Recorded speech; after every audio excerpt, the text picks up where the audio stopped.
হুমায়ুরার বাবা একটা কথা বলেছে, আমাকে একটা প্রস্তাব দিয়েছে যে তার মেয়ের নামে যদি পাহাড় কাঞ্চনপুরের যে বিমান ঘাঁটি সেই নামকরণ করা হতো তাহলে তার বাবা তার পরিবার শান্তি পেত, তারা অনেক বেশি স্বস্তি পেত।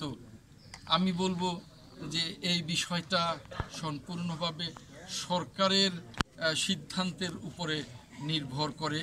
আমি আশা করব যে হুমায়ুরার স্মৃতি রক্ষার্থে সরকার যেন বড় কোনো পদক্ষেপ গ্রহণ করে। তেমনি এই বিমান দুর্ঘটনায় সকল যারা নিহত হয়েছে সকল নিহতদের উপরই সরকার যেন তাদের স্মৃতির রক্ষার ব্যবস্থা করেন।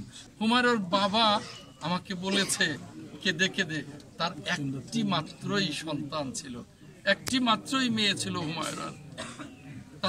তারা একেবারে অকুল সাগরে পড়ে গেছে যে তাদের একমাত্র কন্যা সন্তানটি তাদের ছেড়ে এই মর্মান্তিক দুর্ঘটনায় চলে গেছে। আমি বলবো যে আমার নেতা জনাব তারেক রহমান এবং আমার দল বিএনপি এবং আমরা আমার সকল সহকর্মীরা হুমায়ুরার পরিবারের পাশে থাকবো সব সময়। আপনারা জানেন অতি সম্প্রতি ঢাকায় যে মর্মান্তিক বিমান দুর্ঘটনা ঘটেছে, সেই মর্মান্তিক দুর্ঘটনা ঘটেছিল একটা স্কুল অ্যান্ড কলেজের উপরে। যেমনিভাবে মাইলস্টোন কলেজকে ভেঙে চলে সেই বিল্ডিং ভবনকে ভেঙে সেই বিমান ঢুকে গিয়েছিল ক্লাসের ভেতরে, সেই দুর্ঘটনায় অসংখ্য প্রাণ ঝরে গেছে। সেই অসংখ্য প্রাণের মধ্যে আমার নির্বাচনী এলাকা সখীপুরেরও একজন মেধাবী ছাত্রী হুমায়ুরা চলে গেছে, নির্মমভাবে নিহত হয়েছে।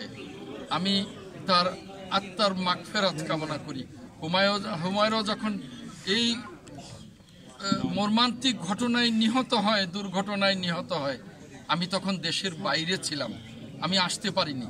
কিন্তু ওই বিমান দুর্ঘটনা আমার নেতা জনাব তারেক রহমান এবং আমার দল বিএনপি সার্বক্ষণিক পর্যবেক্ষণ করে সকল নিহতদের পাশে দাঁড়িয়েছে। জনাব তারেক রহমান সার্বক্ষণিক খোঁজ নিয়েছেন এবং প্রত্যেকটি নিহতের পরিবারের কাছে তিনি সমবেদনা জানিয়েছেন এবং আমাদের নেতাদেরকে পাঠিয়েছেন। এবং যারা আহত হয়েছেন, যারা চিকিৎসাধীন নিয়েছেন, তাদেরও প্রত্যেকের বাড়িতে জনাব তারেক রহমান বিএনপির নেতৃবৃন্দকে পাঠিয়েছেন। আমি যেহেতু দেশের বাইরে ছিলাম, সেই হেতু আমার এখানেও একজন ভাইস চেয়ারম্যান, সাথে জেলা বিএনপির প্রেসিডেন্ট সেক্রেটারি, উপজেলা বিএনপির প্রেসিডেন্ট সেক্রেটারি, ইউনিয়ন এবং অন্যান্য সকল সিনিয়র নেতৃবৃন্দকে পাঠিয়েছিলেন। আমি দেশে এসেই প্রধান কর্তব্য মনে করেছি যে এই হুমায়ুরার পাশে আমাদের দাঁড়ানো দরকার। তাই আমি আজকে এসেছি। আমার পাশে হুমায়ুরার শোকাবহ বাবা আছে, আমার পাশে হুমায়ুরার শোকাবহ দাদা আছে। হুমায়ুরার মা এখনো কথা বলে না, হুমায়ুরার পরিবার এখনো শোকাভিভূত।